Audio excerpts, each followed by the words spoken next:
Chers frères et sœurs en Christ, bonjour. Bienvenue à cet autre épisode de la série « Le chômage n'est pas chrétien ». Aujourd'hui, nous parlerons de Dieu comme le premier serviteur ou bien le premier ouvrier et comme le premier employeur. Vous voyez avec moi que Dieu, il est à la fois un ouvrier et un patron. En réalité, personne ne devrait être orgueilleux sur cette terre. Si Dieu a été ouvrier, il s'est employé à faire des choses, tout ce que nous pouvons faire aujourd'hui, personne ne devrait se prendre la tête. Pourquoi Dieu est le premier employé? Au commencement, Genèse chapitre 1er, on dit Dieu créa le ciel et la terre. Créer là, c'est le travail.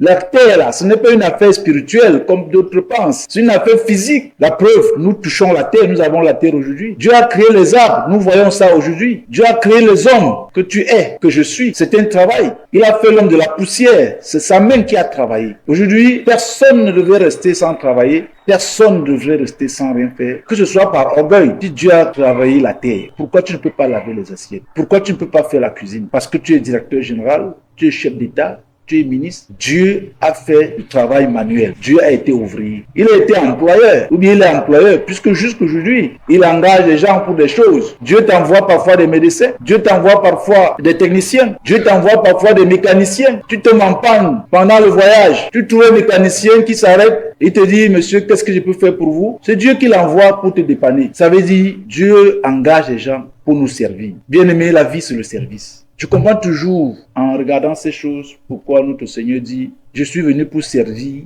et non pour être servi ». Les hommes ont transformé la vie en un lieu de confort. Quand on a un peu de quoi, on se dit, on ne peut plus rien faire. Non. Un jour, un homme a dit à Jésus, j'ai assez de provisions pour toute ma vie. J'ai amassé, mon champ a pris, j'ai beaucoup amassé. Jésus a dit, va, vends, donne ça aux pauvres et suis-moi. Allons servir les gens. Il a regardé moi, il a choisi son confort. Beaucoup vivent aujourd'hui pour le confort. Bien-aimé, je voulais te dire aujourd'hui, la vie, c'est pas le confort, la vie, c'est le service. Même si tu allais amasser, ce qui peut te faire vivre pour 100 ans encore, oublie ça. Mets-toi au service de l'humain. Soit employé ou soit employeur. Travaille ou fais travailler les gens. C'est la mission. Nous sommes ouvriers avec Dieu aujourd'hui, demain, jusqu'à ce que la terre finisse. Merci de m'avoir écouté encore aujourd'hui. En attendant le prochain épisode, portez-vous bien et que l'Éternel soit notre force.